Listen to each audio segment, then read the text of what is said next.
Turning now to the war in Ukraine, U.S. and Russian officials are meeting today in Saudi Arabia for ceasefire talks. Yesterday, National Security Advisor Mike Waltz told Face the Nation an agreement is starting to take shape. Listen.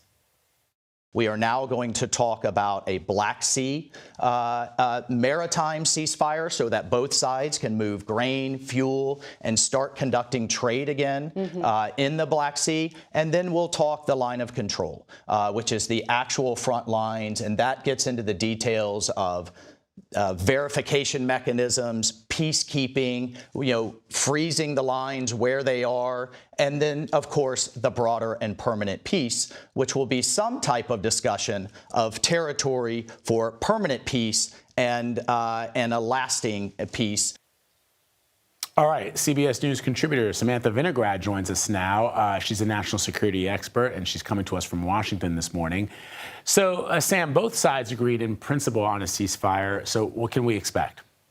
Well, Vlad, it's getting a little hard to keep track of which ceasefire we're talking about exactly because there have been so many iterations.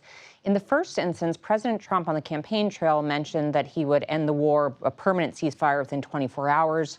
We then graduated to a more limited 30-day ceasefire. Last week, we heard discussions after President Trump spoke individually with President Putin and then President Zelensky about a ceasefire affecting energy infrastructure. And then more recently, over the last day or so, we heard about a ceasefire impacting the Black Sea and maritime transit that is really, really critical to global food markets and global grain markets. And so now what we're waiting to hear is if there is any agreement whatsoever on a ceasefire of any kind, whether it's limited to a particular sector, a particular domain, whether it be air, land, or sea, and whether both sides are able to come together and agree on a set of infrastructure or a geography that will be off limits for some period of time. So how vital is the area surrounding or close to the Black Sea to any deal? Well, the Black Sea is absolutely critical to world grain markets and just overall food markets around the world. So it's not just Ukraine that has an interest in resuming grain exports through the Black Sea.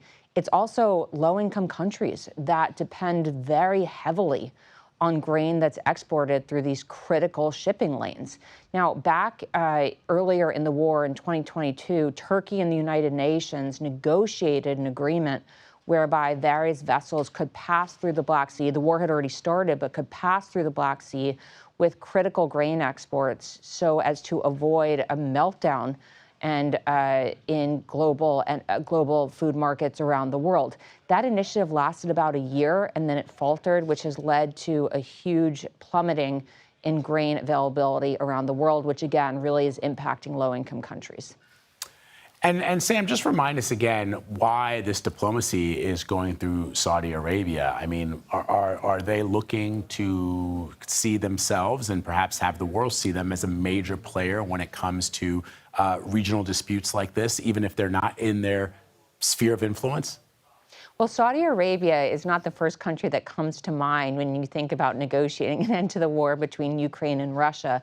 But certainly, Mohammed bin Salman, the ruler of the Kingdom of Saudi Arabia, has invested a lot of time, energy, and resources to restore the image of the kingdom after the kingdom was accused of murdering Jamal Khashoggi several years ago.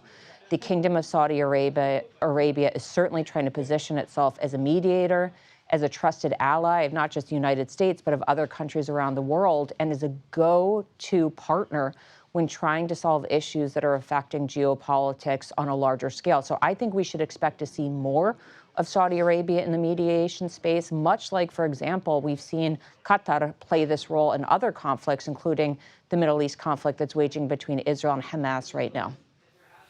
All right, Samantha Vinograd for us this morning. Sam, thank you so much.